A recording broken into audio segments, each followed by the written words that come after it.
Hey everybody, Economic Ninja here. Where are we in the current real estate cycle and how can you capitalize on it? And what do you need to know to be ready for where we go next? I got a great graphic to throw up. We're going to share this with you so that you understand and have a visual of where we are, where we've been, and where we're going. All right, so let's throw up this graphic. So the first thing I want to share with you in this, the recovery phase, phase one. Why is that? Because every cycle, every bell curve, which this is, has a starting, a tip, an end. But here's the thing, that end is just the beginning of another cycle. You see, every time we go through a recessionary cycle, anywhere between 7 and 10 years, it resets, it starts over. So the beginning of phase one is the recovery from the last crash, all right? Well, now going into the recovery, you'll notice that there's no new construction. Why? Because contractors aren't out there building apartment complexes,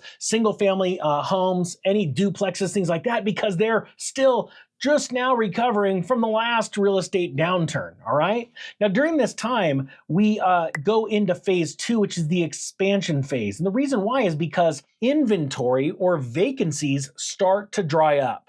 Interest rates dive down during the recovery phase.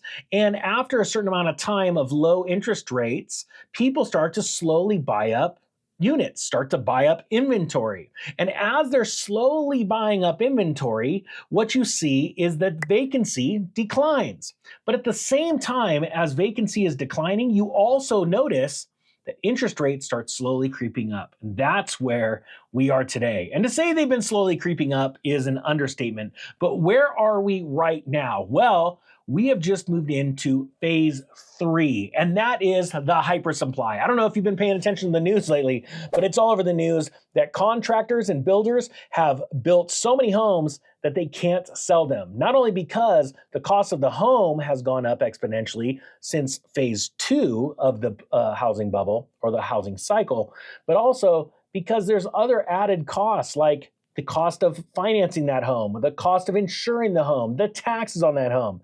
And what happens is now there's so much supply and so few buyers, we've now tipped into that phase three. Now, something I want you to note and take a look again at that cycle is as we go into the hyper supply, which we are in now, we start to see increasing vacancies. Well, so what is an increasing vacancy? Well, simply put, it's a home that's empty. It's not sold to someone. It's either still in the hands of the prior owner of the home, the prior occupant of the home, or it's in the home, the owner's, the hands of the builder, the big contractors, things like that. Well, then as you see this slippery slope and it starts, we see more and more inventory increasing around the nation. Like we're seeing price reductions. We're seeing more and more concessions from home sellers, right? Both new homes and used homes. We start to get down into that slippery slope going into phase four or the recession.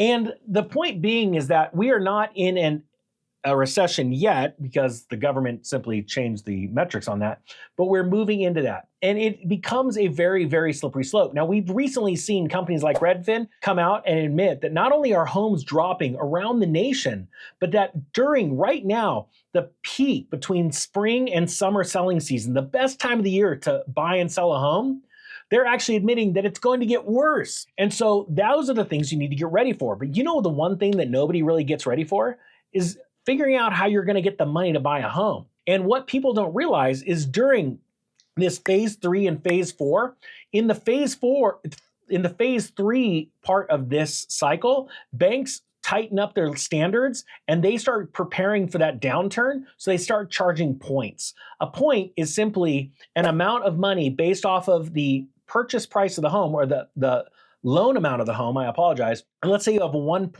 percentage point, and you're trying to finance $400,000. That's a $4,000 fee that you have to come up with, hard-earned cash in the middle of escrow before it closes. I don't want you in that position. How do you get away from points? Well, you become a prime borrower, a borrower that banks are begging for, that have an amazing credit score.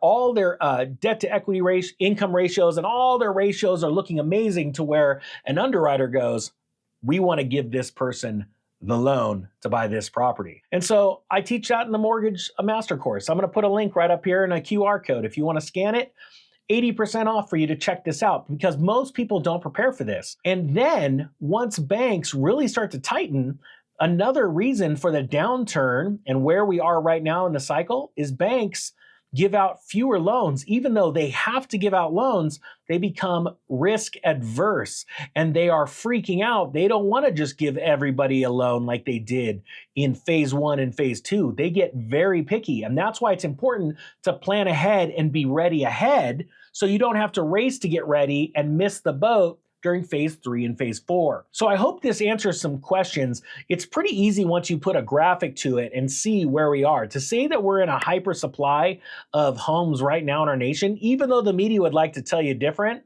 the fact of the matter is there are tens of thousands of homes nationwide right now that big funds aren't buying, and big builders like D.R. Horton, Syntex, Toll Brothers are out there frantically giving $50,000 discounts, free upgrades, we'll buy down your mortgage because nobody is showing up. And once you start to see the reality, the facts, you start to be able to see the opportunities. I hope you got something out of this. I hope you guys crush it. Let me know down in the comments what you're doing to get ready for this next real estate cycle. And with that being said, the Economic Ninja is out.